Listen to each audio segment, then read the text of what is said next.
In this vast world, there are several types of martial arts, under the names traditional, non-traditional, and demonic. All the blood merged into one, and turning into a seething river, a traditionally untraditional demonic war was created. But the long nightmare, leaving behind only piercing agony, finally came to an end only thanks to the unification of the rulers of each faction. 19 years have passed since then. Ignorant people call this era the era of peace, although in fact, the most hidden war in all of history is currently unfolding. The guy studying history said that from the constant theft of funds from the divine cult to the leaked secret documents of the Muram Alliance, and even unauthorized surveillance of certain cult members deserves death. The guy closed the book in anger and said that these people deserve to have their family exterminated up to the 3rd generation. And they kept crawling and crawling like damn rats. Standing in front of the protected area, they even dared to spy on the sacred lands of Mount Tian Shan, overflowing with the grace of the cult leader. Seeing the guy, the guard asked him what he was doing here at such a late hour. Let him leave immediately. And does he know who lives here? The guy replied that of course he does. This is the home of Enwu, a rank 5 demon and vice commander of the military corps. But he doesn't want to communicate with them. Let them just open these doors, because he still has a lot of things to do. The guard didn't expect this and asked him, is he crazy? Who is he anyway? And who does he think he is ordering them to open the doors for him? But suddenly one of the guards grabbed the head of the shift and didn't even understand what he was doing. But before he let him go, he told the guard to do what he was told. But things didn't go according to plan, and he twisted his head off. The observer saw this and was shocked, and could not believe his eyes that there was a traitor around them. Without thinking for long, he attacked him with his sword. The guy at that moment just watched as they fought, and his servants destroyed the guards. After the job was done, they approached the guy and said that they greeted the leader of the squad. In fact, the guy was in the intelligence unit of the Heavenly Demon Divine Cult, and was the leader of the 3rd squad of the Counterintelligence Corps. Everyone called him the Reaper of Death in hunting Zhang Yishuo's spies. He told the boys that it was a great job, and they had to work hard to infiltrate their ranks. Opening the doors in front of him, Hiso said that now the 3rd detachment of the Counterintelligence Corps, from this moment on, with the power given to them by the leader of the cult himself, they will get rid of the spies of the Muram Alliance. The warriors immediately gathered around their leader and replied that everything would be according to the master's orders. The spies, hearing the unexpected steps, disappeared, and did not even understand who these people were and what they were doing here. But the warriors of the leader Iso were very well trained for such work, and they sent enemies straight to the next world. The rest of the spies saw that they were attacked immediately and prepared for battle, and they went into an unequal battle. But one of the spies turned out to be so fast that upon seeing this, he immediately ran to the vice commander and said that they had big problems. The vice commander was enjoying the female sex at that moment. But the spy said that a few minutes ago a group of unknown people burst in and they started attacking their people. The vice commander was a little busy, but when he heard about the attack he stopped. The vice commander was a rank 5 demon and a military corps commander. Everyone called him Enwu. Enwu didn't believe him at first and asked the spy what he was talking about, and who dared to attack his house. The spy replied that the situation had escalated too quickly. They still didn't fully understand what was going on, and they were barely managing to contain them. Enwu got angry and said that they were useless idiots, and he was just warming up. And he asked, was it really some bunch of crazy bandits that had come to them? But this can't be, because in that case his subordinates would have easily dealt with them. The spy answered the commander that he was asking for forgiveness, but they had to hurry. After all, at this rate, there would be no trace left of their people. Enwu took his sword in his hands and told the guy to first tell him who he was anyway. Putting his sword in front of his throat, the spy became frightened and asked the vice commander what had come over him. Enwu answered him that he had planned everything perfectly, but had not taken into account one detail.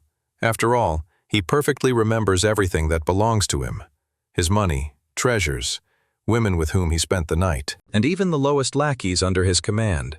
Every single one of them.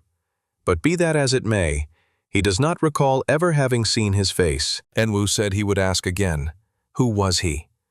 The warrior smiled and said he had hoped to lure him out, It would have been much easier that way. But still, things don't always go according to plan. The warrior took off his mask and said that the old man had to be given his due.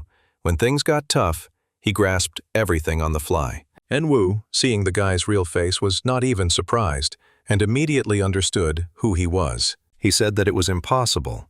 After all, Jung Iso was the mad dog of the counterintelligence corps. Enwu asked the guy what he was doing here anyway. Iso didn't expect that and asked him, "What do you mean?" Because the thing is, a message came in saying that Enwu was a spy. The vice commander made a surprised face and asked what he was talking about. Envy got angry and showed his face and started shouting, asking the guy what kind of nonsense he was talking about. The cultist, or rather him, is still hard to find.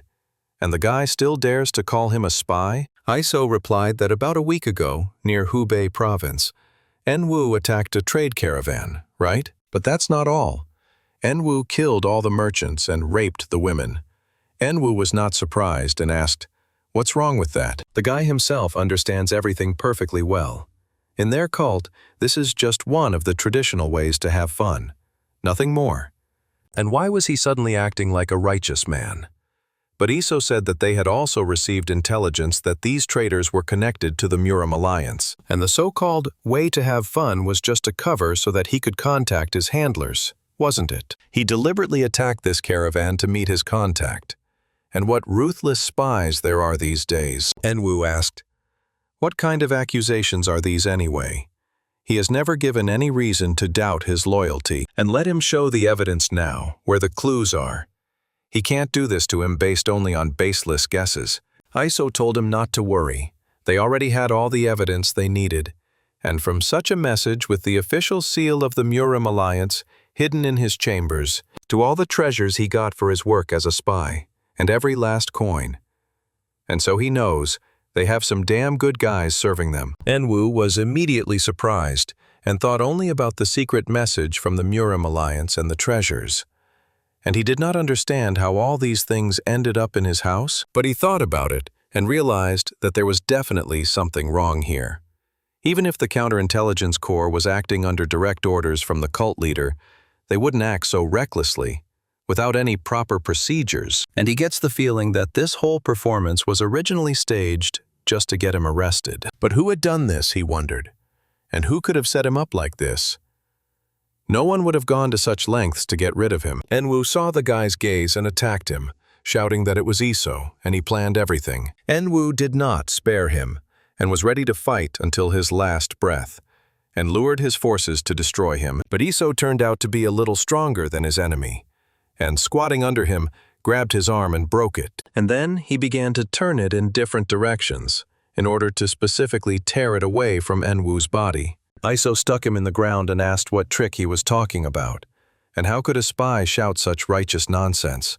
Just like those traditional beasts. But who would have thought that he would dare to say something like that in the presence of the leader of the counterintelligence corps detachment, and a unit that obeys the direct orders of the cult leader?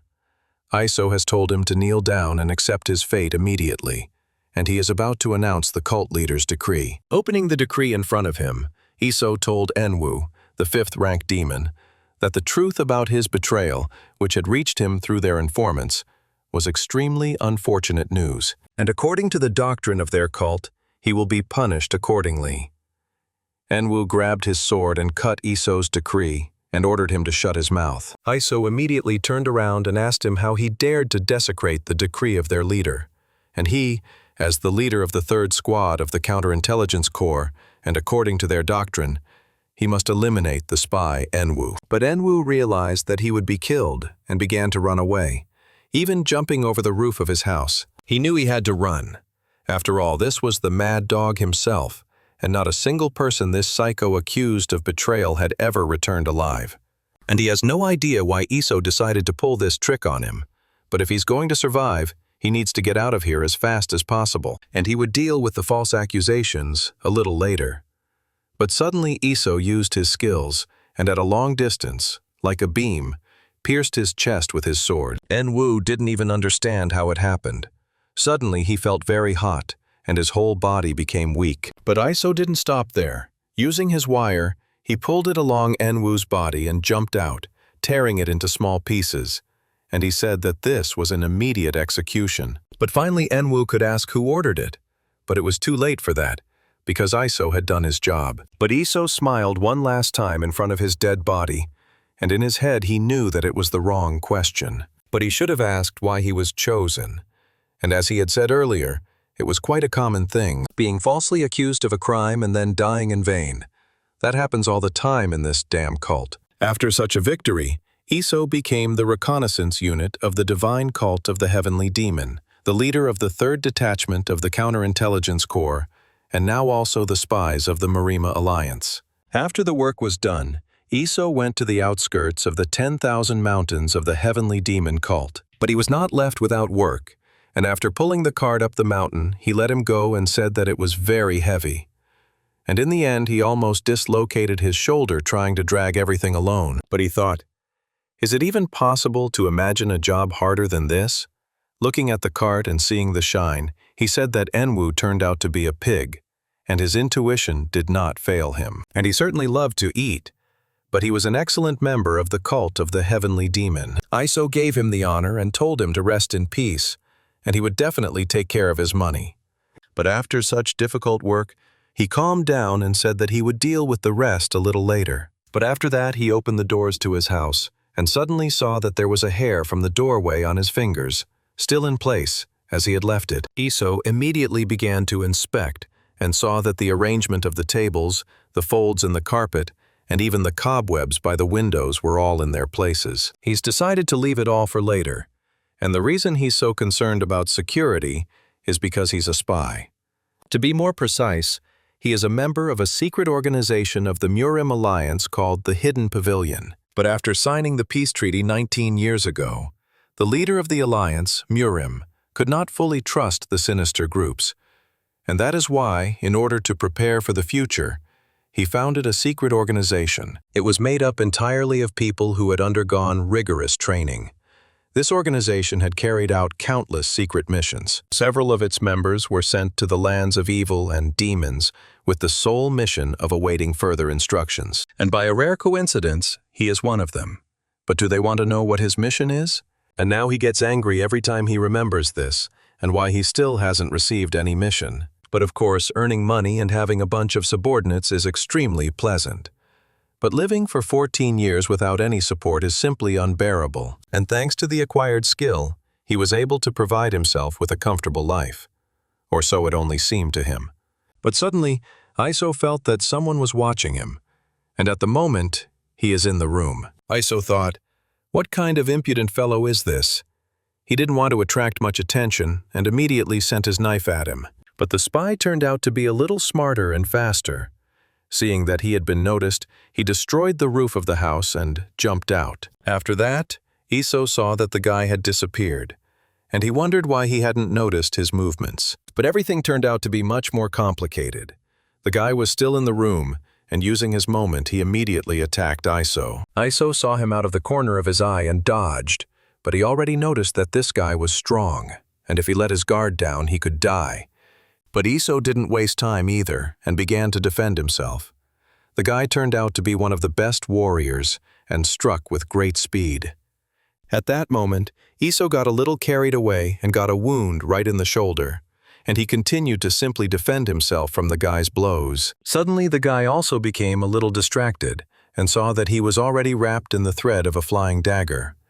But Iso did not kill him right away, and decided to find out why he burst into his room and attacked. Iso was glad that he caught him, and now he definitely won't run away. But suddenly, everything changed in a second, and the guy turned into dust. Iso couldn't believe that this guy could get out of his thread, and looking at the roof, he saw his shadow. But he still couldn't figure out who he was. But considering his skills, he should be at the level of the pavilion leaders. But the guy did not run away and is still ready to continue his fight and pulled out his knife. The force of the knife throw was so strong and fast that Iso saw only the knife at the last moment and dodged. After looking at the knife, he saw that it was stuck right into the door. But he didn't understand what it was, and some letter was left on the knife. After taking a closer look, he realized that it was the man from the Hidden Pavilion. He couldn't believe it, and shouted that it couldn't be. But the guy had already disappeared from the roof and ran away. Iso was surprised that he left so quickly, and now he realized that the guy had no intention of killing him, and probably just wanted to test him. Taking the knife in his hands and opening the letter, he saw that it was written about the number 103 of the hidden pavilion, and they were ordering him, make the 7th young master of the heavenly demon cult the vice cult leader. Iso was very angry, and did not understand what kind of vice cult leader. He was unhappy with this letter, and kept thinking what kind of assignment they would give him after 14 years of waiting, and that meant they wanted him to make him the vice leader of the cult of the 7th young master Mao. Iso did not agree with their decision, because Mao was simply a loser, who was gotten rid of by the cult leader himself. What kind of nonsense is this? Have they really all gone completely mad in Murim? After descending from the mountain, everyone found themselves in Hubei province, which is famous for Lake Dongting and sprawling mountains. But here is one of the branches of the Murim Alliance.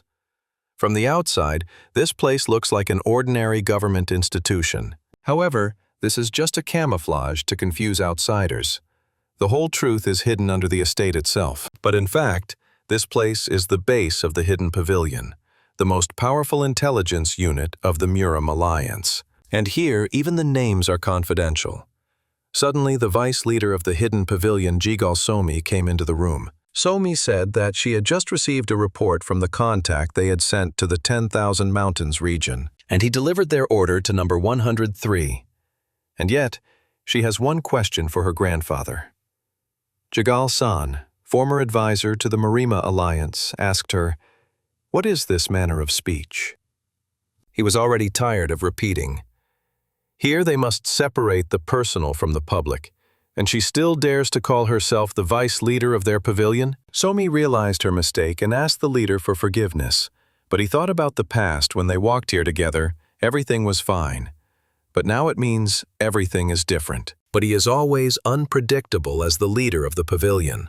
San told her to tell him what she wanted to ask him now. Somi replied that she wanted to ask about his intentions regarding the mission that was assigned to number 103, and ordering a spy who hasn't been used for 14 years to make some scum a vice leader of a cult.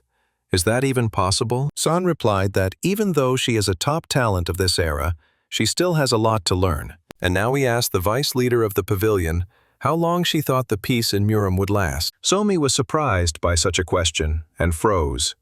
And San said that 3 years, and that's in the best case. Somi asked, "Only 3 years?" San answered that yes. They certainly managed to reach the current world, but they were already too old. But soon the storm of a new era will sweep everywhere. No one can hide from it. And to protect the current world, action alone will not be enough. And that is why they should use all possible options.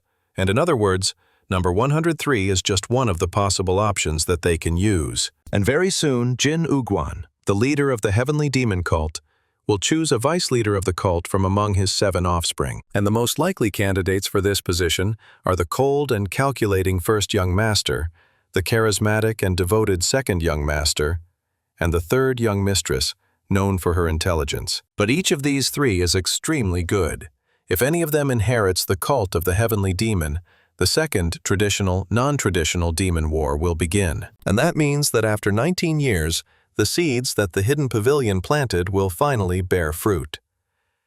And each one was created for the sake of peace. Somi was shocked, but thanked the pavilion leader for satisfying her curiosity. But it's time for her to meet the other members of the pavilion, and they will see each other during the report. But in fact, San thought and saw that, not involved for 14 years, he involuntarily recalled the moment of their first meeting. At that time, this guy was already filled with hatred for this world.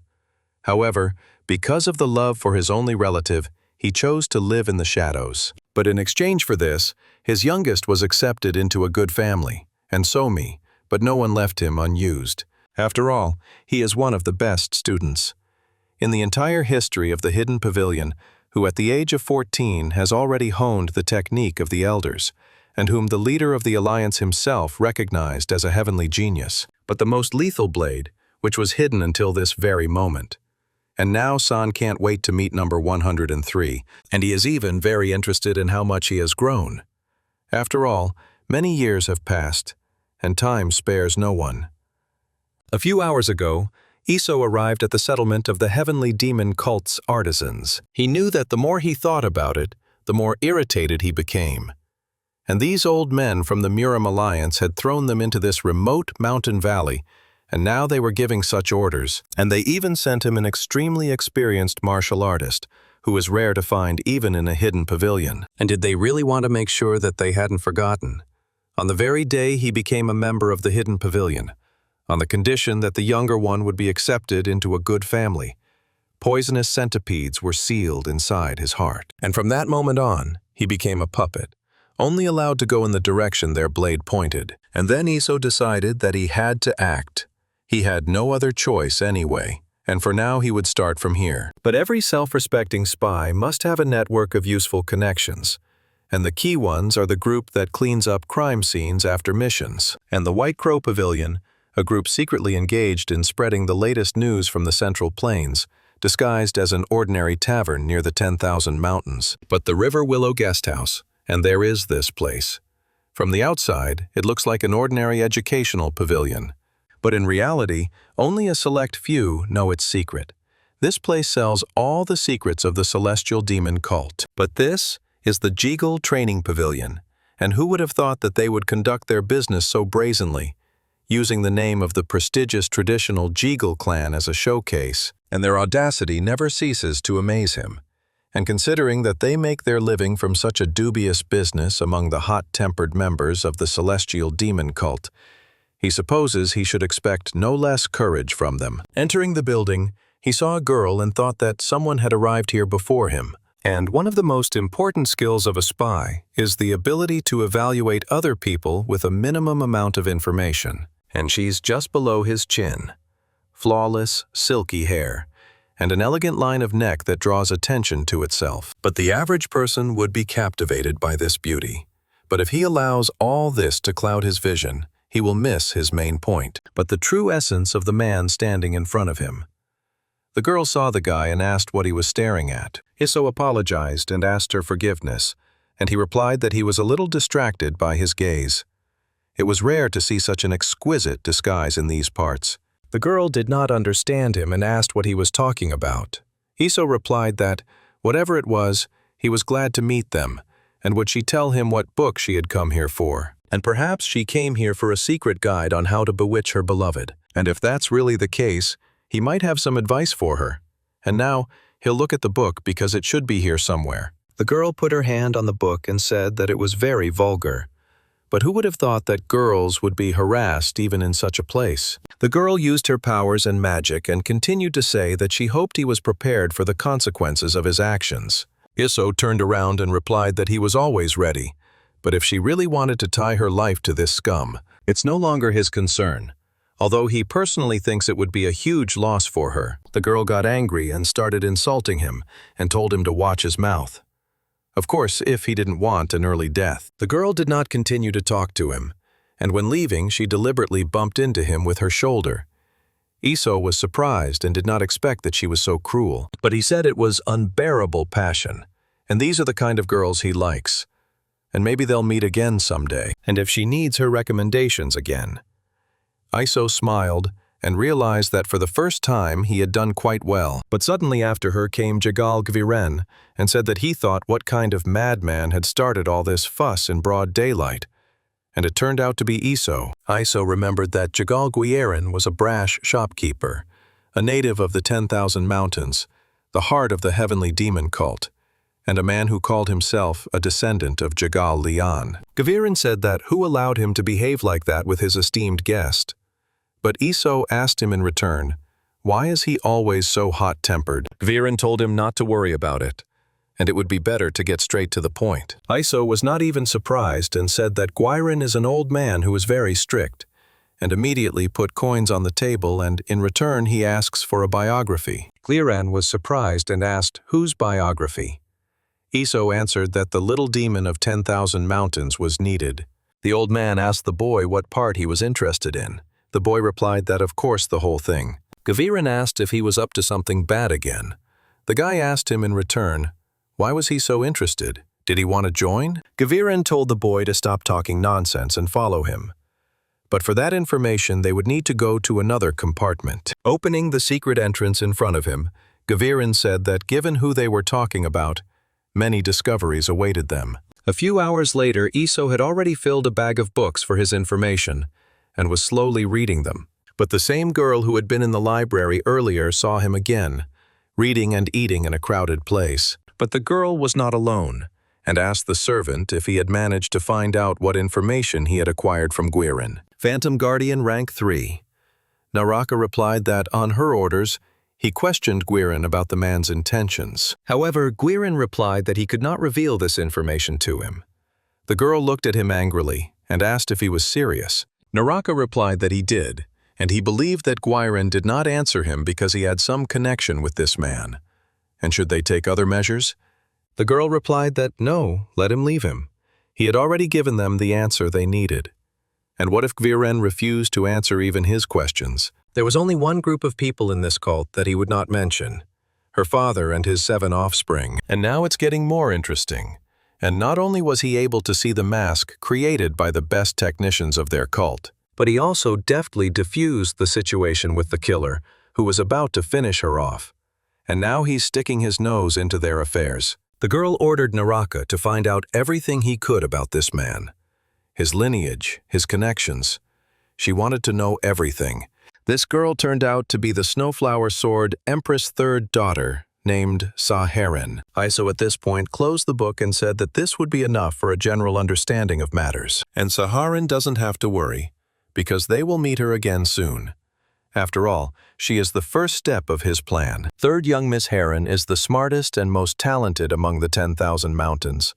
And for a woman, she is a surprisingly strong candidate for the position of vice leader of the heavenly demon cult. And what's more, her assistant Naraka is also a powerful figure, and his fighting and literary skills are on par with the pavilion leaders. And that makes him one of the most solidary figures even among the cult of the heavenly demon. But now they probably want to know why he decided to get close to her like that. But the answer is very simple. It was because of that bastard, the 7th adopted son of the heavenly demon Mao. Hailing from the 3 greatest noble families of the heavenly demon cult, he was born with a heavenly yang physique, which allows him to accumulate internal qi even through simple breathing. And he is the most golden of all golden spoons. At least, that's what they say. But in reality, he is a simple fool, who, because of his own ignorance, considers himself the strongest among 10,000 mountains. But he has a lazy character that even a grasshopper would envy. And what's more, once, while in a gambling house, this cretin left a divine object given to him by the heavenly demon himself as collateral, and the good-for-nothing young master who has lost all his support, and the only one he can rely on is the 3rd young Miss Saharin. In other words, if he wants to gain control over Mao, Eon plays a key role in his plan. And now something tells him that he didn't make the best impression on her, but he needed to make the 7th young master of the heavenly demon cult the vice leader of the cult. Iso was thinking, what should he do with this meaningless task? But first he started to drip and determine the course of action. And even though he is no good for anything, the 7th young master is still an outstanding figure, as he belongs to the 1st rank of demons. And for someone like him, who had barely reached the 7th rank, it would be almost impossible to get close to him. And so his first step is quite obvious. He must become the assistant of the 7th young master Mao. And fortunately, this position has been vacant for a long time. If you submit your resume, the chances of getting this position are quite good. And the only problem is the greedy head of the intelligence unit, who won't let him go so easily. And so he will have to resort to bribery. Having dug a hole, he opened another passage underground, similar to a well. 7 years ago, he was looking for a place to hide all the valuables he had earned through espionage. That's how he came across this abandoned well. And at that moment, he could not even imagine that inside him he would find his repository of the heavenly demon. Iso greeted his vault and said that just looking at it was enough to improve his mood. And the fact that he took all these riches from the heavenly demon cult makes him even happier. He couldn't have earned even a tenth of these riches, even if 3 generations of his family worked for the Muram Alliance until their deaths. Iso started looking around and thinking what to choose. And suddenly he found a sword and decided that it would do. And this is a great sword, with the purest gold, a golden cleaving sword. And if this sword catches the eye of a man obsessed with gold and swords, he will simply go crazy. Iso thought carefully and decided that he would do so. But since he had come down here anyway, he thought of trying his luck again. And he looked at the doors of the demonic wall with his gaze. In the heavenly demon's vault, he found many valuables. First, this white flying dagger called White Lightning. Secondly, a demonic art that accelerates the flow of chi and turns it into an absolute thunderstorm. Iso pulled out his knife and used the thunder transformation technique on the wall, and he released it at a high speed straight into the wall. Iso released all his energy into it and felt that a little more was needed. He saw that he only had 2 pupils left to get, and he just had to endure a little longer. Suddenly, everything ended in a moment, and Iso said that he thought that today would definitely work out. And this was his 9,820th attempt. And his own body is failing. Because of the 9 holes in his dantian, also known as the 9-hole physique. And even if he gathers internal chi, it will continue to leak out, which is why he makes no progress. However, thanks to the thunder ginseng he found, he gained resistance to pink chi, which allowed him to achieve at least some success. But even so, he still hasn't been able to raise his rank in all these years. But he has a premonition that the moment he fills this mural with thunder chi, a great change will occur within him. And although he can't do it yet, but this is definitely not the last time he comes here. But who knows, maybe it will happen tomorrow. The next day, at the headquarters of the Heavenly Demon Cult's Counterintelligence Corps, the head of the corps, Jem Sayik, said that because of the unexpected visit from the guests, his hands were shaking. And even he, the head of the Counterintelligence Corps, Gem Sayik, welcomes Milady. However, can he find out what brought her to their humble abode? Heron replied that it was a disappointment to her.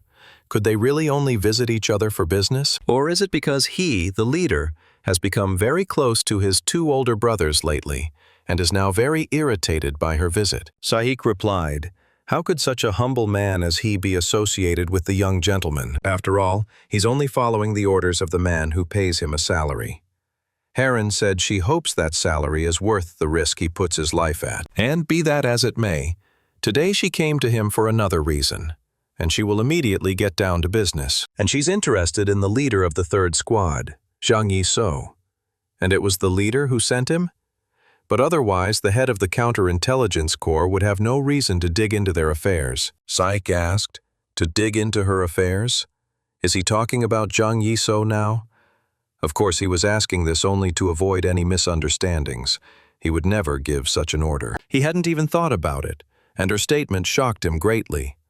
Jem Sayik, head of the Counterintelligence Corps of the Heavenly Demon Cult. Given his appearance and cunning behavior, he may seem rather frivolous at first, but there is not a single person in this cult who does not take him seriously. At one time, he was considered one of the candidates for the position of 2nd-rank ghost and pavilion leader, a title that only 5 people in the cult could hold. He had such excellent fighting power that even among all the children of cult leaders, he was among the top 50. And everyone was aware of this fact. But even though for some unknown reason he was demoted to rank 4 and head of the Counterintelligence Corps, no one dared to underestimate him yet. That's why, if he really is in cahoots with her 2 brothers, it would be right to get rid of him right here and now, even if it meant spilling someone's blood. And judging by her behavior, he thinks the bastard has done something wrong again. And he understands perfectly well that he is obsessed with money and revels in his power, and is also a scoundrel, the likes of which you would have to look for. But was he really in serious trouble this time? And it looked like he was.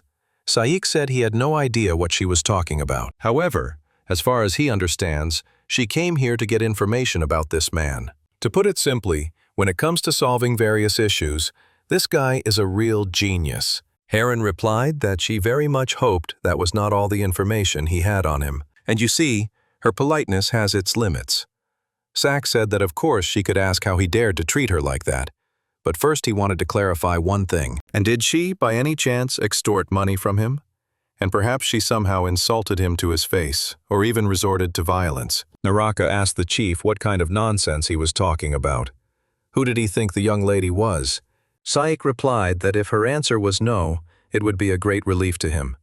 But if it were true, she would be in big trouble. Heron thought that to react like this in such a situation, could it be that Jang Yisuo really had no connection with the head of the counterintelligence? But if he acted arbitrarily, what was his goal? Saik said that if she had nothing to do with him, there was no point in worrying. And that's just the kind of person he is. Heron asked the chief what he was talking about. The chief replied that it was only natural that she didn't know. However, all the local cult members know this firsthand, although it is not as if they could somehow miss this information. And from the rank 4 demons Huang Ik and Chol Yan to the rank 5 demon Yan Wu.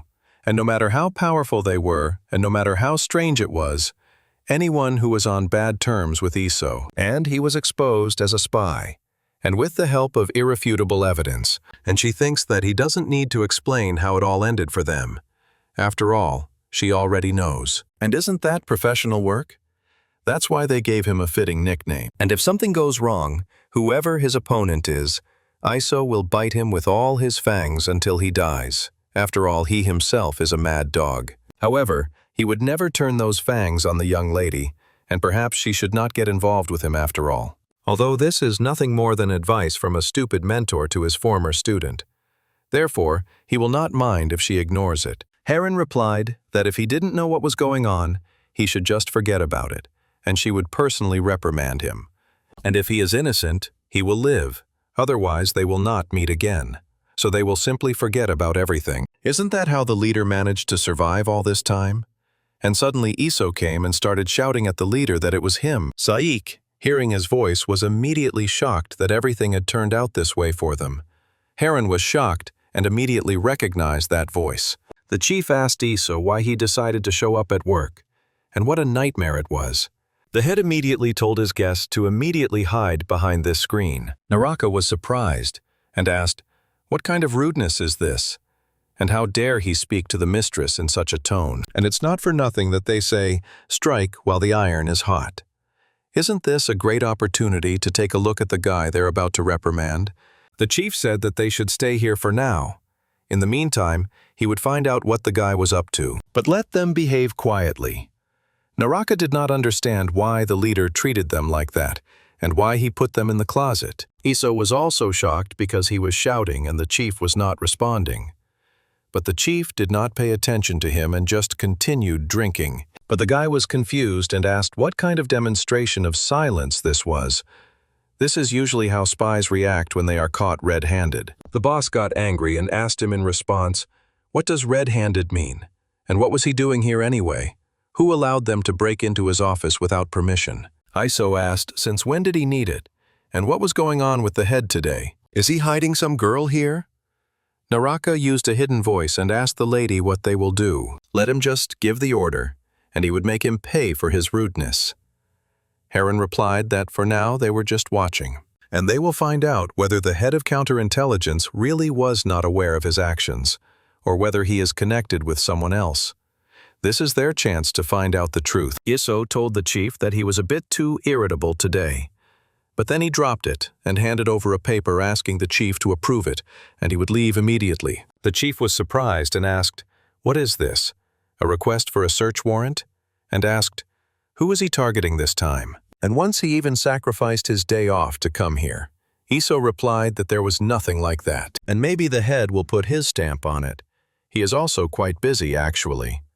The head agreed and said that there is no point in saying anything to a person who is not going to listen to him. And suddenly he remembered and said that he wanted to ask him something. After reading the paper, he was surprised and asked him how to understand this. Iso didn't understand at first and asked the head what he was talking about. The head crumpled the paper and said that it was a transfer request. Iso acted as if nothing had happened and asked the chief if he was really insane, or had he forgotten how to read? And how was he going to work without him? The head here did not throw this paper with such a fast speed that even the guy crouched and dodged so that it would not hit him. The leader started yelling at him and saying that this time he had definitely crossed the line. And after everything that had happened, he decided to involve the children of their cult leader in his schemes. Iso asked in surprise, "What other schemes?" The head, that he has completely lost his mind. And what came over him? And what did he do? The leader didn't stop there and moved on to his attacks. But Iso managed to react and dodged. Iso fell to the ground and asked the chief to just talk, and he thinks he misunderstood him. The chief replied that from the look of it, the guy didn't understand something, so he warmed a snake in his bosom. And how should he understand what he wrote? Why did he decide to go to that person in the first place? Unless it was some kind of hidden plan. But the head changed his mind and told him to forget, because he was tired of cleaning up his shit. And he suggested that he go to the next world together. The leader raised his sword above his head and tried to kill his disciple. But Iso did not run, and asked him if he was serious, and why does he continue to act like this, even though he denies everything? Suddenly everything changed, and Iso pulled out his sword and simply repelled the leader's attack. The leader was shocked and couldn't even believe his eyes. And looking at the guy's sword, he asked, "Is this a golden cleaving sword? And where did he get something so valuable?" Iso replied to the chief that he was genuinely curious as to how desperate he thought he was to give him such a gift. Was it really so that he could have a backup plan if he couldn't convince him with words? The leader asked in surprise, "A gift?" Iso held out the sword and replied that it was true, and that he should accept his new sword and let it go. And this time, he really should get to the 7th young master Mao. And he managed to save up enough money, and he was tired of life at the 7th rank level, tired of bowing to others. And if he does manage to become an assistant to one of his lordship's offspring, he will be able to become a rank 3 ghost, despite his pedigree. That's all he wants, and he thinks he deserves it. At that moment, the head considered the guy a bastard and was very unhappy with his decision. Iso said that was why he was asking for his help. They had such a good time together. The leader asked him if he was completely crazy. What time was it? And I thought that he didn't think he had any ulterior motives. And Iso just wanted honor. But even if their conversation confirms his innocence, he is still already on the list of the 3rd young mistress, so it will not be easy to support him. And it would be much better if he could dissuade him from doing so. And having decided, he asked the guy if he was sure he wouldn't regret it in the future. Iso was surprised and asked the leader what was wrong with him. He was Jang Iso. And in his opinion, was he even capable of such a thing? And now he asks the head, because it will be much easier for him if he writes him a letter of recommendation. The chief made up his mind and said that the guy was just a fool. Picking up the letter from the floor, he put a seal on it and handed it to him. But in his head, he was telling him to go and find Madame Jinsan in Moon River Village. After all, she was the one in charge of the guard exam. Iso was delighted and thanked the chief for such a favor. The chief said that he was not doing this at all because he gave him the sword. It is one of his duties as his boss to inspire his subordinates. And so, since he has already taken on this task, he should not screw up. But Iso looked at the leader and said that maybe he should have wiped his mouth before saying something like that. But be that as it may, he will go and prepare for departure. After all, he has been enduring difficulties alone for all these 10 years. But the chief told him that Iso should not forget that no matter where he was still a member of the Counterintelligence Corps, and so let him not let anyone's words drive him into despondency. And of course he, like no one else, understands that he is not one of them. Iso was shocked by such instructions from the chief and thanked him for all the good things he received from his side. After he left, the chief said that he was going to head to Madame Jinsan, and although they themselves heard everything, however, as she could see, this guy was only interested in his own desires. Is she sure she should go on such a long journey? Heron said that the boss was very protective of this subordinate. She would even say that it was completely unlike him. However, his dirty goals are a different matter. He must understand how self-assured his words are, and she would personally make him realize this fact. At that moment, Iso saw that the 3rd mistress somehow thought so. It simply could not be otherwise.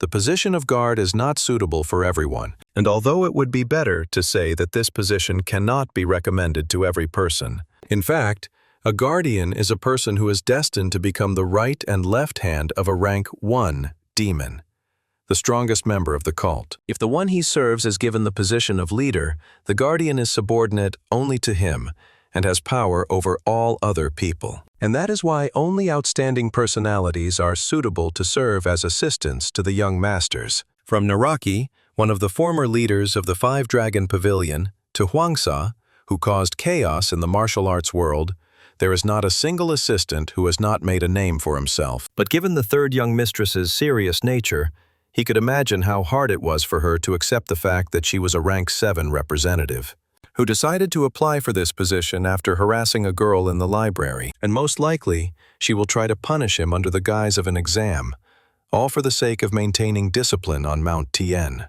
And then Iso said that now was the time to get support, and he couldn't wait to meet Heron, just her and him alone. Half a month later, in the Moon River village on the shores of Moonlight Lake, there is the most extravagant establishment among the 10,000 mountains. But they are filled with such forms of pleasure as singing, gambling, and attracting customers. At this time, a guest came to the Jade Immortal's guest house, and the servant came out to greet her and asked if she would be alone or if she was looking for someone. But if she wants something, just let her know. The girl pointed her finger at the man and asked how long ago he arrived here. The servant was surprised and, looking closer, asked, "Is she talking about that man?" But he is one of their regular guests. Of course, he is an incredible man, staying in the annex on the top floor of their establishment. He has been here for half a month, throwing money around like it was just paper. The girl answered, but what a pitiful sight this was. And the servant wants to say that all he has done for the last half-month is drink. The servant did not understand her and asked again, but the girl did not answer and said that he was saying that their guest house had an extension? She had never heard of it. The servant replied that she could understand. This place was only for the chosen ones. It was created for the most important guests of their cult. And it seems to him that he occupies some high position if he has interested her and can put in a good word for her. The girl was surprised and asked him what he was talking about. The servant replied that a small tip and he would arrange everything. The girl was not used to this and asked him, "What kind of nonsense is this? And how is this even possible?" But suddenly Iso saw her and shouted that what a coincidence this was. And could it really be that same hot-tempered young lady from the Jigal training pavilion? And he almost thought he was mistaken. However, he would not have confused this amazing aura with anything. People were shocked and did not understand where the voice was coming from. But then, looking closer, they thought that the man was talking about that girl, and because of her hat, almost nothing was visible. Iso shouted at her not to be shy to come over, and they could even share this drink since they had already met. The girl did not leave him alone and came up to him. But Iso said that it is not for nothing that they say that if an accident happens twice, then it is fate. And it's even funny that they met in such a place. The girl sat down at the table and replied that he still continues to talk this nonsense, even after all her warnings. Hadn't they taught him to be careful with his words? Iso asked her if it mattered now. And usually in this place, people use alcohol and nighttime to enjoy each other's company. So he suggests speaking openly, and about why she came to him, the third young lady using the mask. Suddenly the guests looked at her, and seeing her in the book, said that it exactly matched the description received from her. The chief immediately ordered his men to get ready, and in 7 minutes they would get rid of these creatures. Heron was shocked by his words, and thought that he just said that he not only knows her true identity, but also predicted that she would come to him for help. But suddenly Iso said that he was joking, and there was no need to take everything so close to heart. And after all, there would be no point, would there? Why would a noble young lady be hanging around such a humble village? And if anyone were to discover her true identity, her secret adventures would become the only news discussed on the streets. And probably the young lady would never do such a stupid thing. And so enough of this pointless talk, and let's get straight to the point. Iso told her to tell him what she wanted from him. Heron replied that she had no idea what he was talking about. Why was she asking such questions? The guy replied that it was because she was his examiner. Or should he call her Madame Jinsan? Heron was shocked that he already knew about this, and he was right. Madame Jinsan really doesn't exist. And even the place he was told to go to was teeming with dangerous traps. But how did he even know about this, she wondered. Iso said that, after all, that was his job in the intelligence corps. Investigations, searches, and interrogations. She finds out things that others know, even the most hidden secrets. And in the end, there is nothing left that he does not know. And then a man appears in the middle of the artisan's village, posing as an examiner. And there was something about all this that he really didn't like, so he decided not to go there. Instead, he chose to wait here, and for the real examiner to find him here. And he answered the question that had been swirling around in her head all this time. Heron thought that if he had managed to survive, she would have spared him and even considered him for the position. But who would have thought he would approach the situation the way he did? Heron said she had to give him credit for his way of thinking, but he never came. He had received a very clear order from a man of his rank, and he had to obey it. And isn't that so? Iso stood up and replied that she was right. He had failed in his duty and offered his sincere apologies, and asks her to forgive his mistake. Heron was surprised because she thought he would start arguing, but he quickly admitted his mistake. The girl told him to pour her a drink, and let him answer why he should be the young master's guard. After all, in this position, even the children of noble families died in one night. What can an ordinary commoner do without a family and status? Iso replied that no matter how cruel it sounded, he was capable of such trials. He would make him so powerful that he would be one of the top 3 young masters among all 7 offspring, in just a year. And that would satisfy her? The girl paused and saw that this was simply an absurd statement, and he wanted to say that he would overthrow her or one of her 2 brothers. Heron said that she heard that he was just crazy, and it seems that the rumors were true. The guy replied that he was grateful for her compliment, but the girl said that everyone is good at chatting. Another question is whether he has enough skills to fulfill his promises. The guy replied that she was right again. Heron said that they had finally found a common language, and then let him prove that he really was capable of dealing with a couple of annoying rats. Iso replied that he simply had no other choice then. After all, it was her examiner's order, and pointing with his finger he said that he would take care of those who were behind him, and he asked her what she would do. Heron replied that he clearly had a lot of balls, since he had the nerve to invite him to join this fight. Iso hit her with a drink and did not argue. But while they were drinking, the enemies were already ready and attacked them. The gang leader told his men to deal with the girl first, and their mission is to. But unexpectedly, Heron used her attack and knocked him out with one blow. The enemy was shocked and couldn't believe that she was able to knock him out with a regular cup. And no one said she was that strong. But at that moment, Heron stopped just playing with them, and with her speed, she got close to him and finished him off. The girl simply smelled blood and turned into a girl for whom they mean nothing. She began to pursue each of the enemies. But the enemies were already scared and were already asking for help. But suddenly, at the moment of impact on the enemy, he held a smoke bomb in his hands, and after death, he released it, and it spread through the air. Heron covered her face with her hand and realized it was poison. But then she felt and saw that it was acid, eating away at her skin. And they hadn't planned to kill her. In fact, they wanted to expose her true identity to everyone here now. And they want to make her look like some kind of nymphomaniac who secretly visits the village of artisans to satisfy her passion. And her brothers, they stooped to such dirty tricks. But how pathetic they turned out to be. Suddenly, Iso was surprised and told them to just look at these rude thugs. And didn't she know that it was disrespectful to force a girl to reveal her face? He hugged her and asked the examiner, "Isn't it?" Heron looked and saw that he had dealt with them so quickly. And now it turns out he's not only good at chatting. The girl decided not to show her face anymore and immediately covered herself with a tablecloth. She told the boy that he had 4 days to come to the palace of the 7th young master, and he must keep his promise. Because otherwise she would personally rip out his tongue, and immediately disappeared from sight. Iso said that he knew, and let Madame Jin-san take care of herself. After all this, he went to his room and asked the girl if she got rid of the corpses. The girl replied that yes, they had taken care of everything. She had done everything as he had ordered, but she was afraid that it was not enough. Iso said that she needn't worry about that.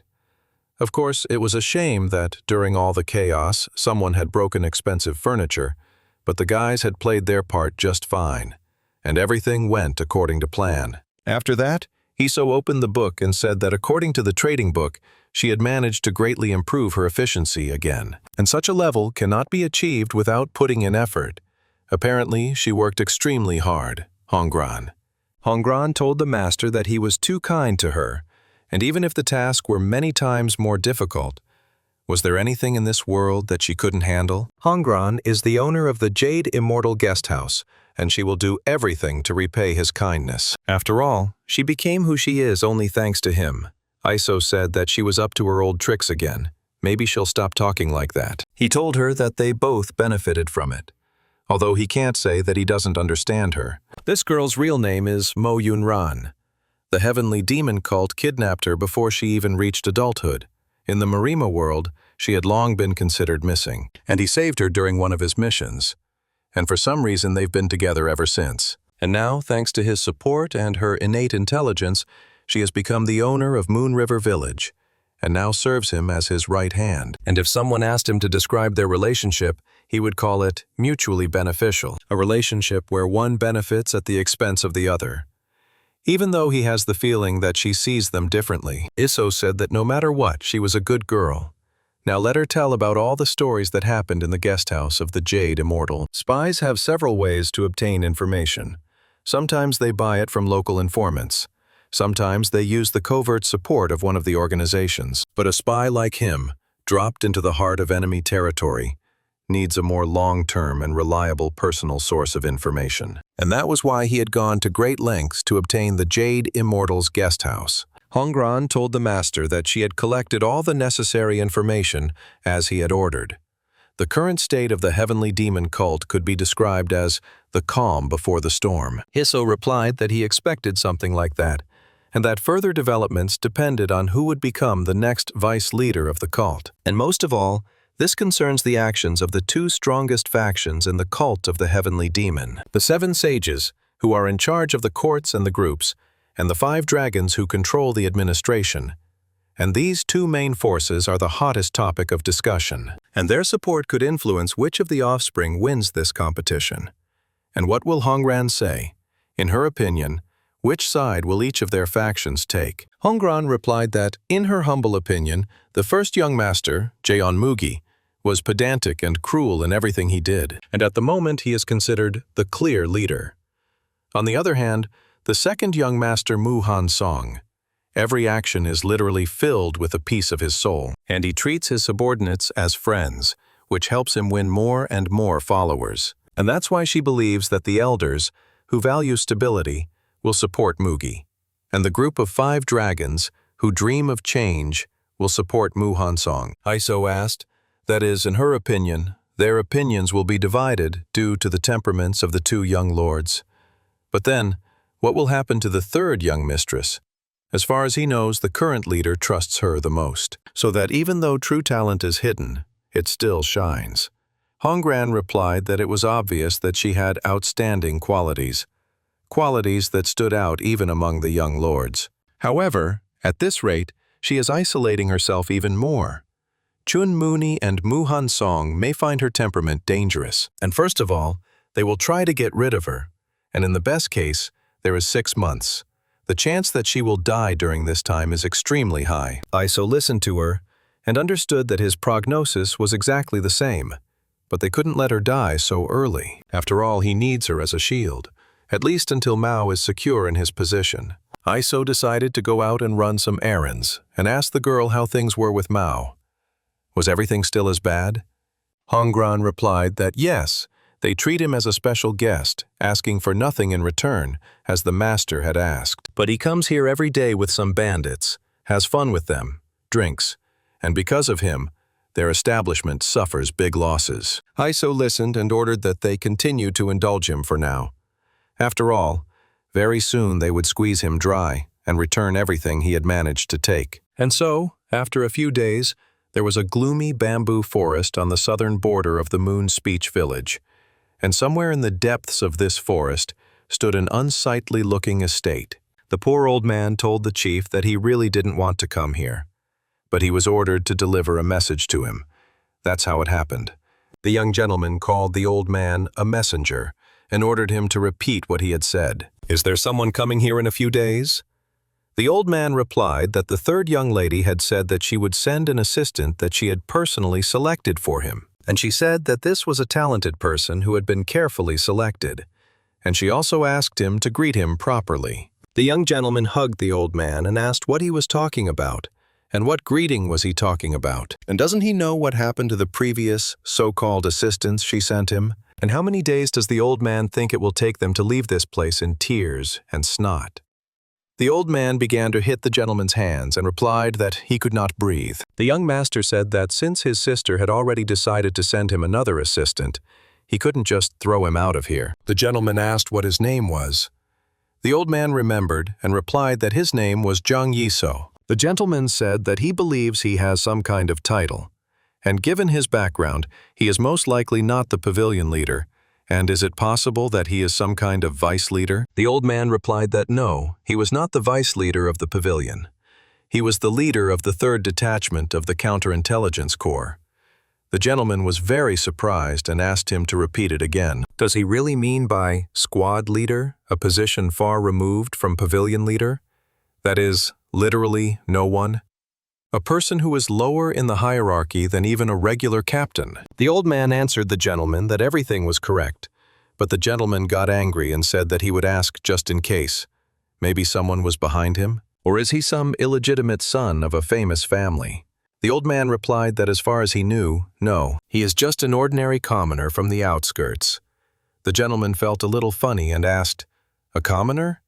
And finally, they decided to send him someone who would definitely suit him. And now everything is clear to him.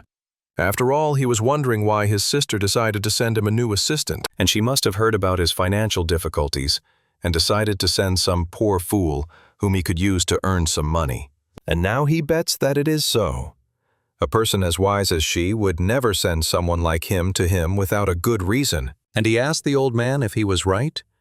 The old man laughed and said yes. But the gentleman hit him on the back with his hand and asked him if he thought so too. But that was just fine. And when he shows up, he'll strip you down to your underwear and throw you out of here. And after that, for a while, you won't have to worry about money for rum. And now, the old man can go.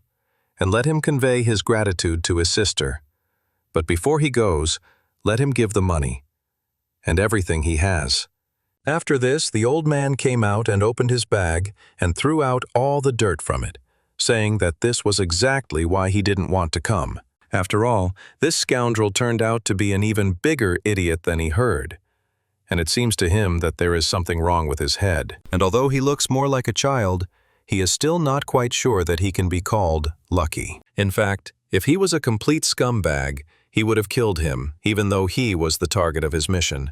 Iso said as he took off his mask. And yet, how dare he take all his money, thought Iso, and immediately went back to the master. Entering back to the master, he used his powers so that the master fell to his knees and could not breathe. The gentleman got angry and asked the boy what was going on.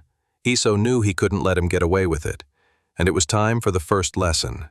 At this time, at the Muram Alliance, in the Hubei Provincial Branch headquarters, the girl was studying the news and getting rid of documents in the library. The girl was happy after receiving the letter.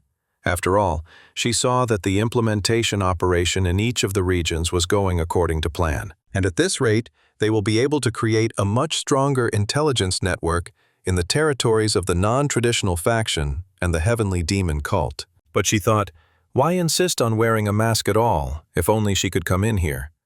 And why the hell wasn't she allowed to turn on the light? After all, she felt like her eyes were already popping out of her head. And from documents with Braille code to special ciphers, there is nothing here that can be easily read. And does grandfather really think that the head of her granddaughter is capable of surviving such a test? And she even thought about simply asking for a transfer. After all, she was starting to get tired of being in this terrible place forever, and all covered in dust. And maybe she could find a job somewhere sunnier. And suddenly she saw that a report had arrived from number 103.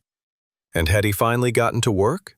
And suddenly she read it, and the letter said that he had arrived at the palace. And now, if he had arrived at the palace, it meant that he had already reached the palace of the 7th young master, and it hadn't been that long since the assignment had been given, and he had already come so far. But she looked closer and thought that he really was planning to make this psycho the leader of a cult. Iso came back to the house and was shocked. He said that he understood everything immediately when he was still in the form of a messenger. And from the overgrown grass in the yard to the trash scattered everywhere, this place is a real dump. Iso thought, What was he thinking anyway? And no matter how deserted this estate seemed, without the servants it was almost too quiet. But he doesn't want to hear that this bastard is already in the middle of the day, and he is still sleeping. But suddenly he heard someone shouting outside the door. Iso introduced himself as a good man and asked the seventh young master if he was inside. And he was his new assistant, and could the gentleman spare him a minute of his time? Suddenly the seventh gentleman ordered him to come in, and at that moment Iso thanked him and said that since the master did not mind, he asked for forgiveness for the intrusion, and suddenly a fist flew at him from the gorge. The gentleman simply laughed and said that he was greeting the pathetic leader of the squad, and he would consider it a greeting, so let him lay out all his money and get out of here. And if he doesn't want to get even more. And suddenly in a moment Iso managed to react and immediately grabbed his hand. The gentleman was a little surprised and did not know how it happened. After all, this guy managed to dodge. But Iso did not allow him to treat him like that any longer, and he climbed on his master from both knees. Iso saw him as nothing more than an average bastard, but that was what he expected, and he simply couldn't let him get away with it. After all, there are 3 families in the heavenly demon cult that occupy leading positions. In addition to their duties as elders, they also serve the cult leader directly. A sage of discernment, who is the mediator of Mount Chan. Second elder, Chan Osan of the Chan family. And even a ruthless warlord who has no equal in terms of bravery and loyalty. Third elder, Meng Chulen of the Meng family. And the most respected among them is the one who is considered a level higher, the silent dragon Imugi, who has held the position of first elder for 4 generations. First elder Ma Ilseong of the Ma family. And Mao comes from the Ma family, one of the most prestigious families of the heavenly demon cult. Hongran previously said that the cult leader chose him by chance during his visit to the Ma family, after which Mao was adopted as the cult leader's adopted son. And strangers might think that he was very lucky, and that his life's path was strewn with countless flowers. But in reality, this path was extremely thorny and filled with rotting and poisonous weeds. In fact, the 7th young master was an illegitimate child who was looked down upon by everyone. He was even forced to sweep the family courtyard. Iso said that was it. At that time, the Ma family was promoting the cult leader's adopted son, Ma Yixin, Mailsan's eldest son. Hongran replied that it was absolutely true. That was why the Ma family was completely at a loss. An illegitimate child sweeping the courtyard attracted the attention of the cult leader. From the Ma family's perspective, it must have looked as if the servant and his master had switched places. Iso said that at that moment, it looked like it was a great honor for the Ma family. They even held a celebration for it. But this was just a show for the public, so that their family would not fall into disgrace. And among those who knew the truth, it had already become a generally accepted fact that the Ma family had long ago abandoned Mao. And some even believed that the cult leader, Jinu Guang, decided to adopt Mao only to keep the Ma family under control. Hongran saw that it turned out that the gentleman himself had already understood everything.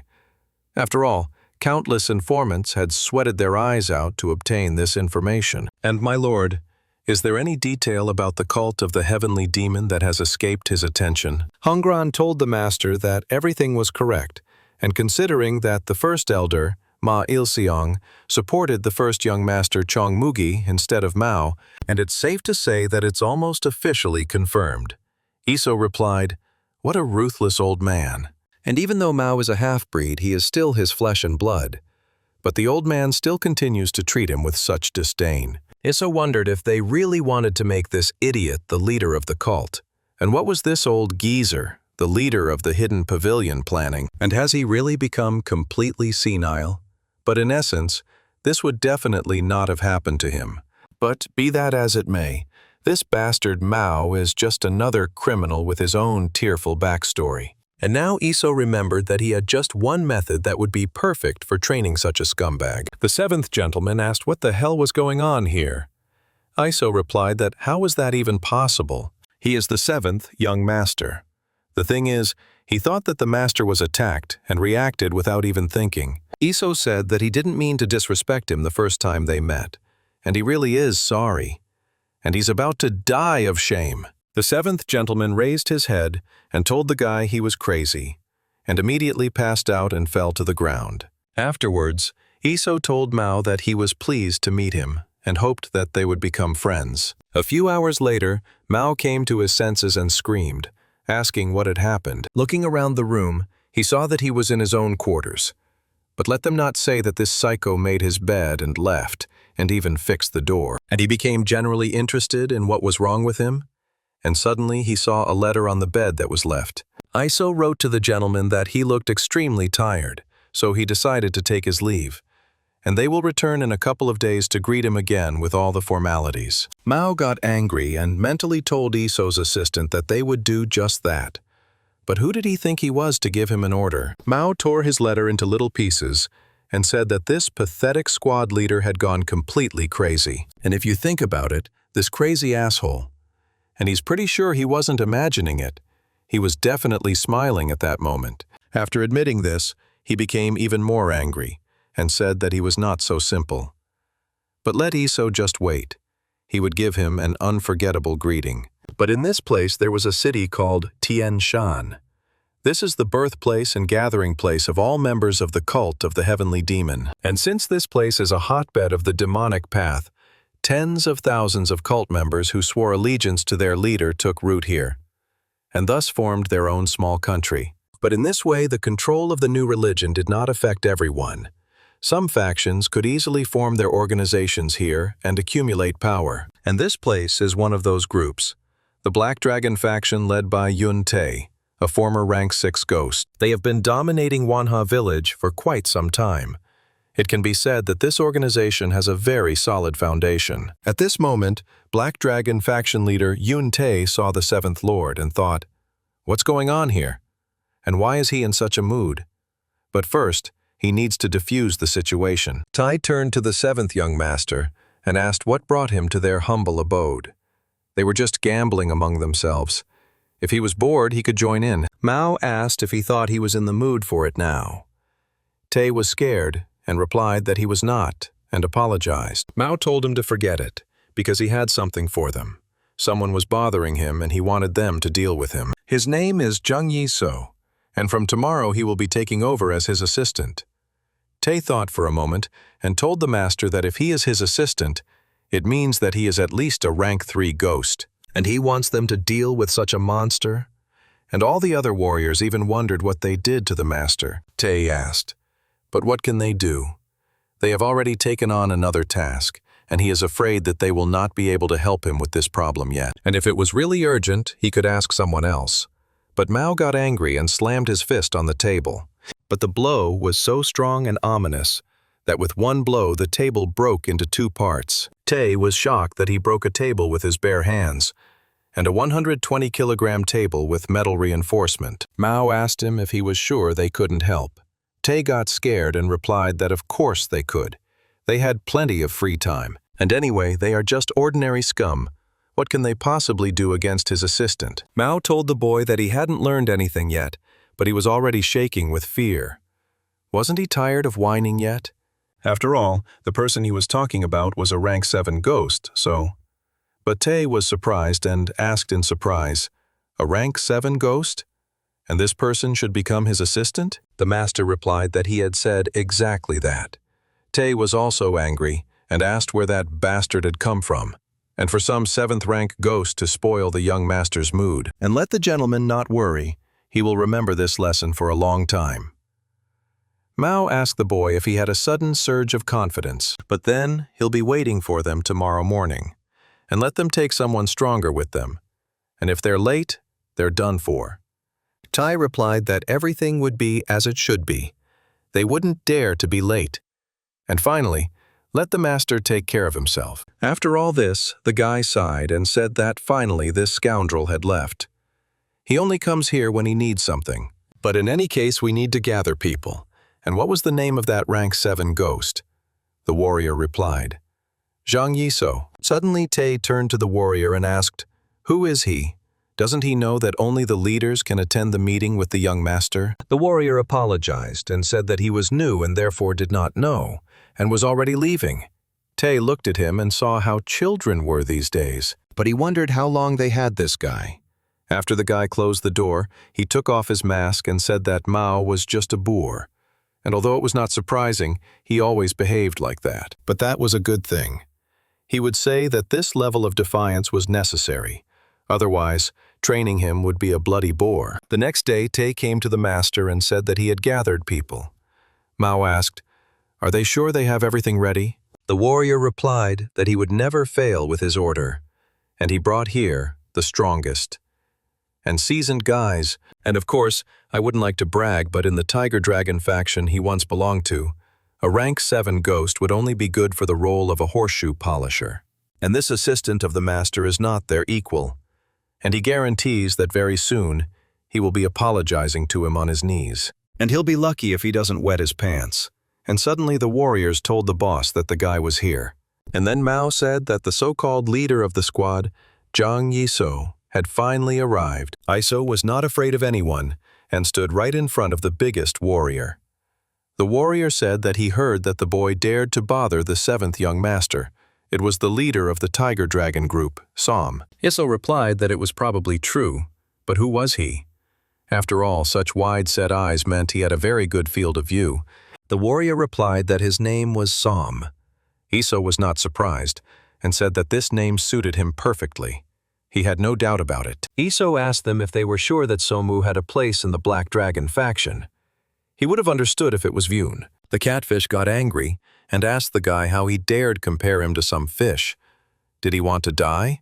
And immediately began his attacks. Mao asked the warrior if they had already started dealing with him.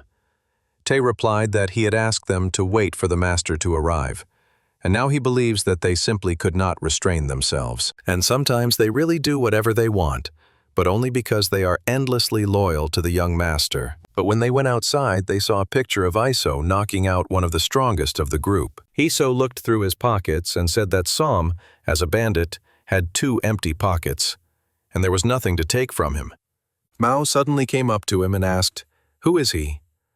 Iso raised his head and asked in surprise, "Is the 7th young master here too?" And his assistant, Zhang Yisuo, reports on the start of his first day of service. No, he took him by surprise, and it so happened that he showed him disrespect. But how does Mr. Mao feel? Mao called him dirty words and asked him if he was serious now, and how dare he ask about his condition. And this is some kind of joke? Iso laughed and replied that he often heard such compliments. And could the gentleman tell who these people were? Had he gathered them here for his welcoming ceremony? Mao replied that he had, and the more people, the better. He would be able to enjoy his welcoming ceremony to death. But what would the boy say? Did he still want to be his assistant? Iso said sure. His dreams were grandiose, but his origins were rather humble, and he hopes to advance in his career as the assistant of the 7th young master. And in other words, he is simply trying to grab onto a lifeline. Mao got angry and shouted that he was an idiot, and in that case, he came to the wrong place. Didn't he know that he had hit rock bottom?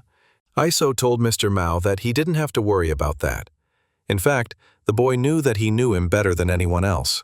Iso told the master that he just needed to follow his instructions, and they would lead him to the top. Mao was surprised and didn't understand what this guy meant. And was this guy completely crazy? Why is he even listening to his words so carefully?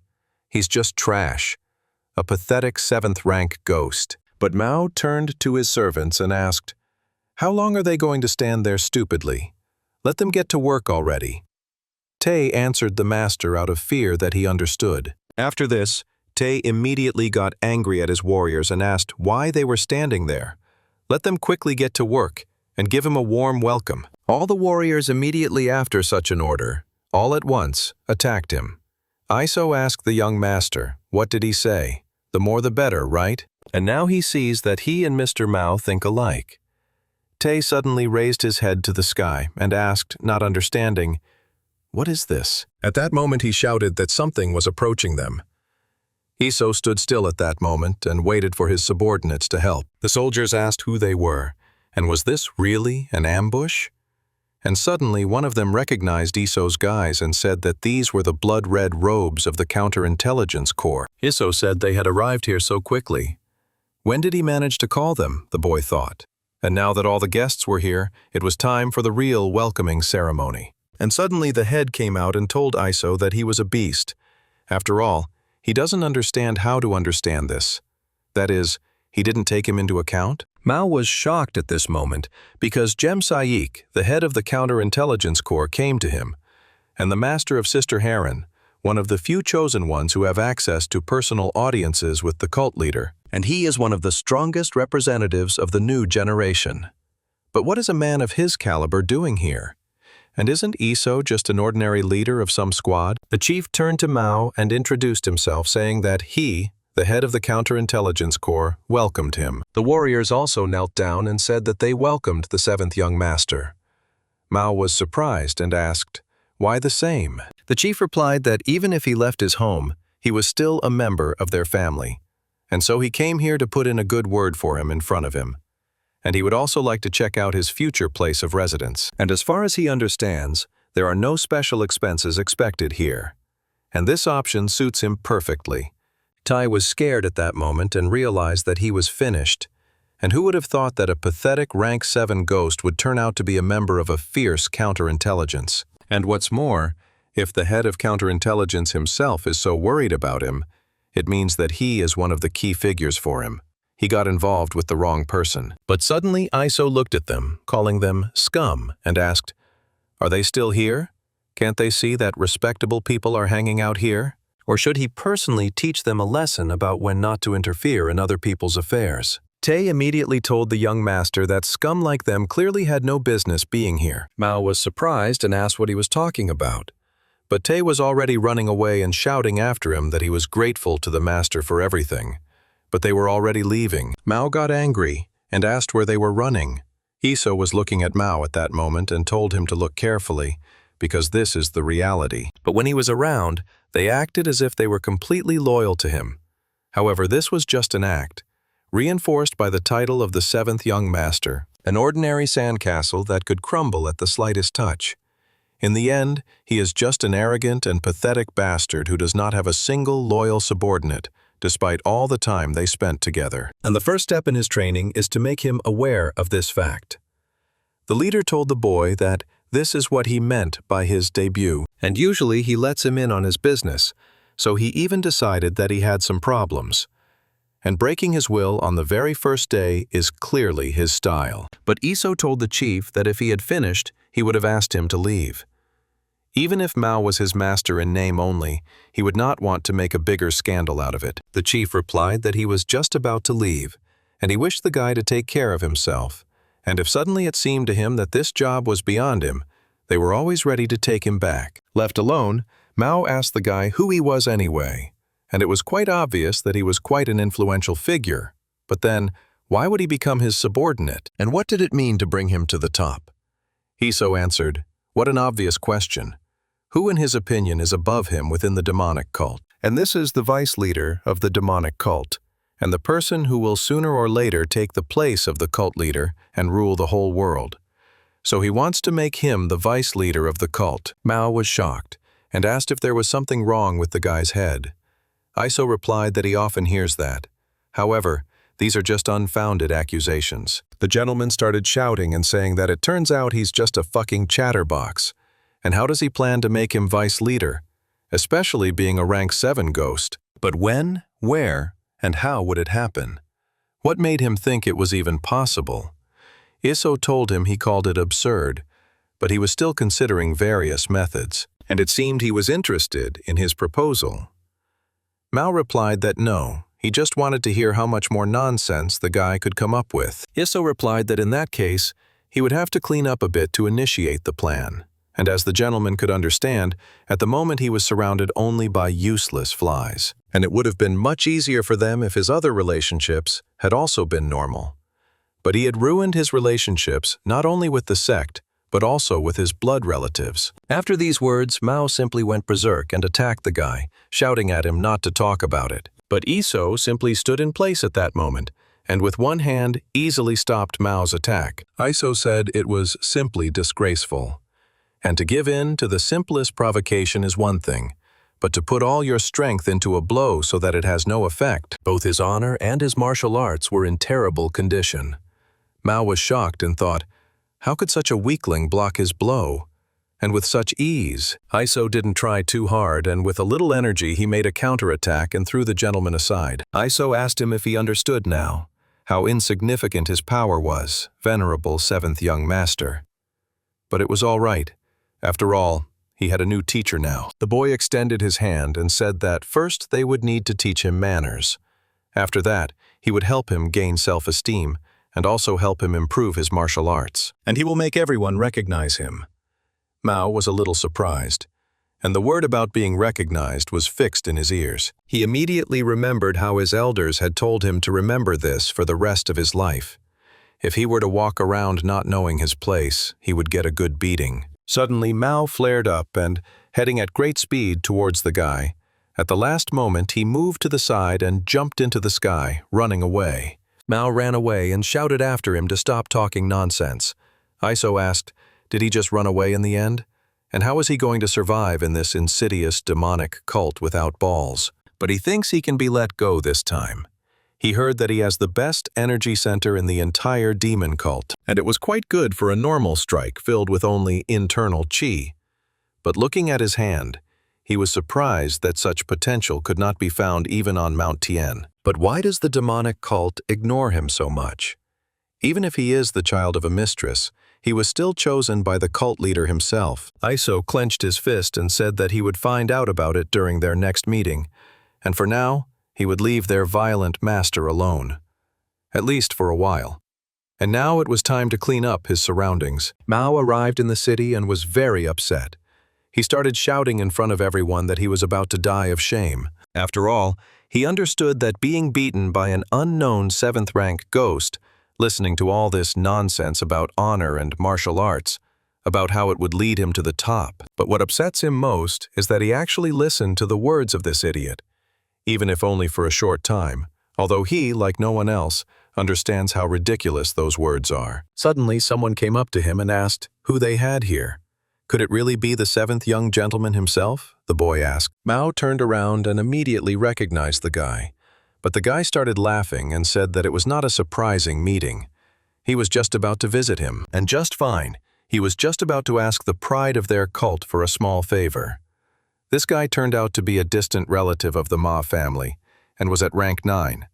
And he was also Mao's cousin. Mao immediately recognized his brother, and he wondered what Ma Yixin's lackey was doing here. After all, those two behind him, judging by the way they were sticking to him, must be from the Council of Elders. Mao told the guy that he just showed up and started talking all this nonsense. What other favor did he need? Jingu replied that he heard that he had a new assistant today. Then why did he come alone? But let him not say that he had already managed to throw him out. Then he turned to his men and asked if they could see. He said that their seventh young master wouldn't be able to last a day with an assistant. And it looks like he won that bet too. The boys said they thought Mao would last at least a couple of days this time. But could their frail young master really do that? If they find out that he has taken in not just an assistant but an ordinary servant, he himself knows what his family's reaction will be. Jingu asked his brother, didn't he? But why does he have such a menacing look? It's just a joke, nothing more. But he can relax, and he can go with them to the Jade Immortals' guest house. They haven't gotten together for a long time, so he's treating them. Mao asked his brother if he thought he was in the mood for it. He should just shut his mouth and get out of here. And he has had a headache since the morning. Jingu started laughing and answered his brother that it turns out he is not in the mood, and since they really haven't seen each other for quite some time, maybe he should invite his brother Ishin here. That would be better? Mao immediately remembered his whole past and clenched his fist in anger. Jingu said that he immediately knew that he would not like it. So let Mao come to dinner, and don't dare make him look like some kind of fool. Did he really think he could be ignored since he treated him like the seventh young master? And maybe they will remember their brotherly memories? Mao got very angry and already went on to insults, but then he made up his mind and said he would go with them, and it would be a sin to refuse a drink. But he would not pay a coin. Jingong replied that of course it was a great honor for him to treat him, and today's drink would be especially sweet. At this time, in the Black Dragon faction headquarters, Tay was angry at the seventh young master, and if their opponent was a former member of the Counterintelligence Corps, he could have warned them in advance, and they barely escaped. Sam also said that he knew that this guy was not so simple. He immediately realized where his blind spot was and aimed only in front of it. For the first time, he meets an opponent with such sharp vision. As expected from a member of the Counterintelligence Corps, they are truly frightening. Although everyone already knows this, and suddenly Sam said that he remembered those guys they ran into when they were running away from there.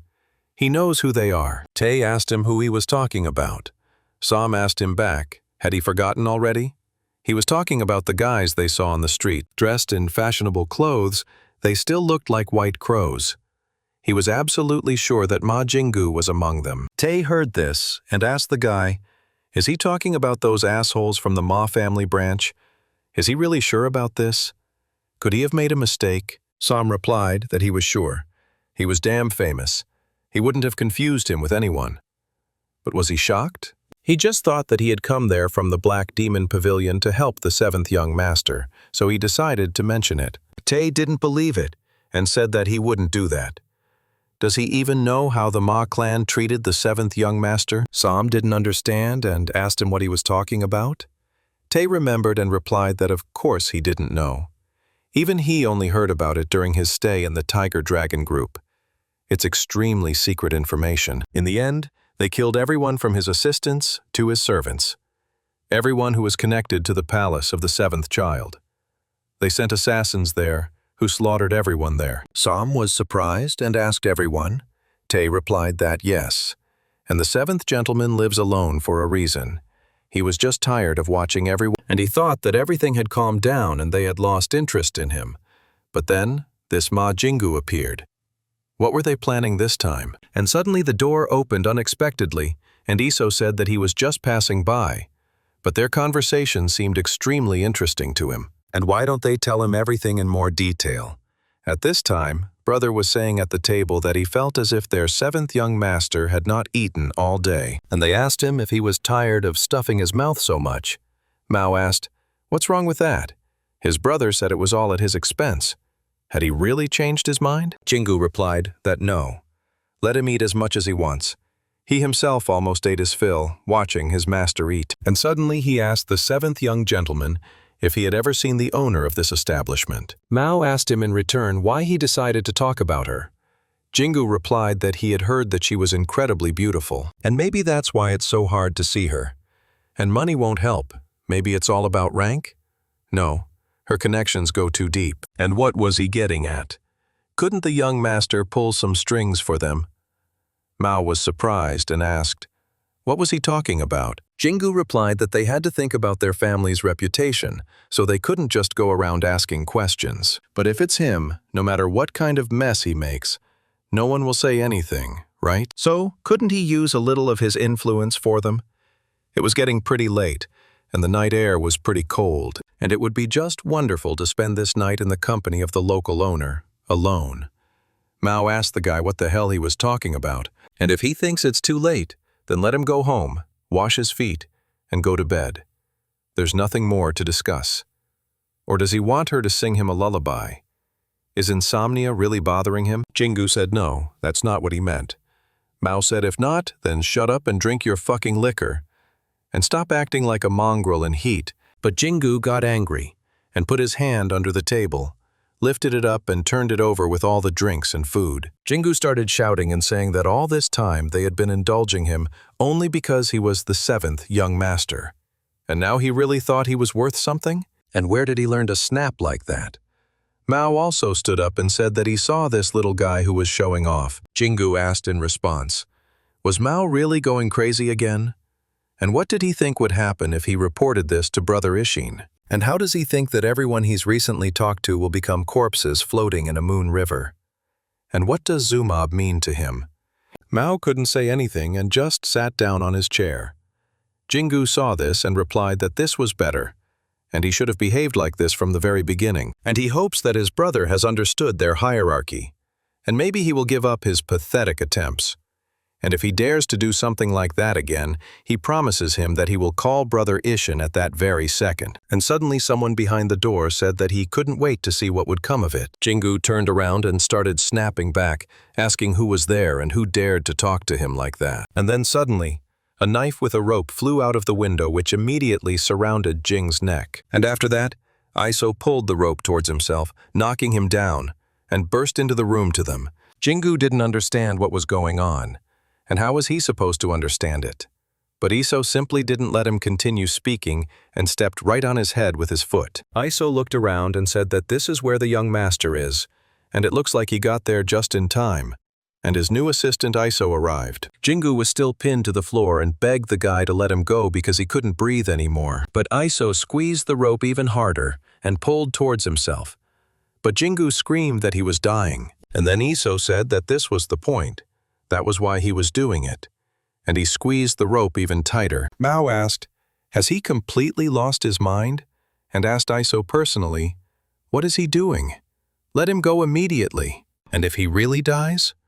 But remembering all the unpleasant moments again, he decided and said that he could hold on a little longer. And then he changed his mind again and asked him to forget his words and let him go, and let him listen to what they were telling him. Iso let go and replied that if this was what the seventh young master wished, then he was obliged to obey. Jingu turned around and started cursing, asking how he dared to behave like that with the master. Grabbing his sword, he said that he wouldn't get away with it. But Iso immediately raised his foot and stepped on his face again. Исо спросил юного господина, в порядке ли он, и нигде он не поранился. Мао ответил, что парень выглядит гораздо более раненым, чем он сам. Исо сказал, что даже в такой ситуации он больше беспокоится о других, нежели о самом себе. И великодушие седьмого юного господина действительно сияет ярче полной луны. И его помощник в восторге от него. И ему не понять, как можно быть таким добрым по отношению к тому, кто пытался навредить ему. Джингу встал и спросил с удивлением: «Навредить? И что за чушь он несет? С чего он решил, что Мао хотели навредить?» Он имел в виду седьмому юному господину. Исо спросил: «А как иначе можно описать произошедшее?» Ровно 5 раз он своими собственными глазами видел, как Джингу целых 5 раз сильно ударил юного господина по голове. Обычно зрение его не подводит, и если тем самым он не хочет ему навредить, тогда в чем именно заключались его намерения? Джингу понял, что он попал, и попытался ответить, что это их обычное приветствие. Исо разозлился и спросил Джингу, что он хочет сказать, что это происходит не в первый раз. И как смеет презренный червяк такое себе позволять? Джингу испугался и ответил, что нет, он не это имел в виду. Но потом спросил Мао, кто это вообще такой? И почему какой-то жалкий помощник смеет вмешиваться в дела семьи Ма? И знает ли нахал, кто перед ним стоит? Исо ответил, что он прекрасно знает, кто он такой. Маджингу, член одной из ветвей семьи Ма, а еще жалкий призрак 9-го ранга, который так и не смог получить официальную должность. И он ни на что не годный нахлебник, живущий исключительно за счет репутации семьи Ма. Однажды Бэксу перестанет быть его слугой. И вообще, на кого, по его мнению, он решил наставить свой клинок? Исо резко подошел и схватил его за руку, где лежал меч. Джингу удивился и не понял, когда этот парень так быстро подошел и схватил его за руку.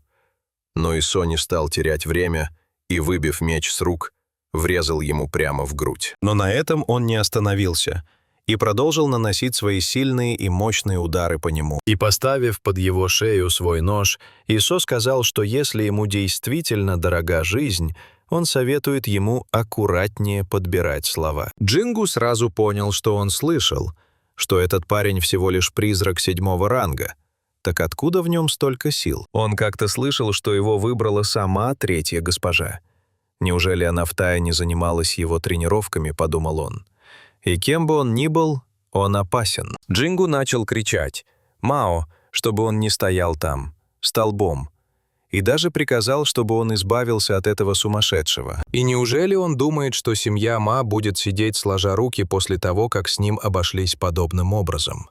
И он точно уверен, что осилит последствия, и данный инцидент не останется незамеченным. Он доложит напрямую Ма Ишину и главе семьи, и они непременно получат строжайшее наказание. И тут Исо вступил опять в разговор и, сломав ему палец, сказал, что он предупреждал.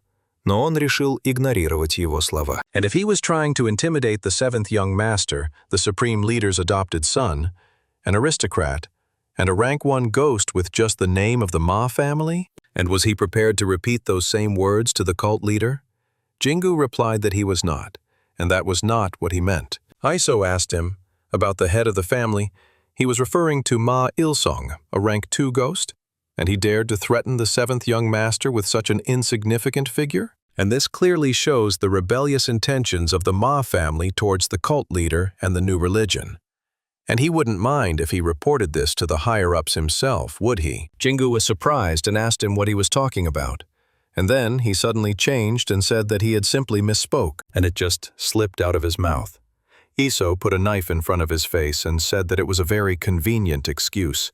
And in that case, he won't mind if he also makes a mistake, and he'll start by cutting out his tongue. Jingu realized that everything was bad and turned to the 7th Lord and asked him to spare him. And he made a mistake. He drank too much, and he will never cross that line again. And so he asks Mao at least this once. Mao knew that his brother was lying. He knows people like him very well, of course. With a blade in his mouth, he will beg for mercy in tears. But as soon as the danger passes, he will return to his old ways.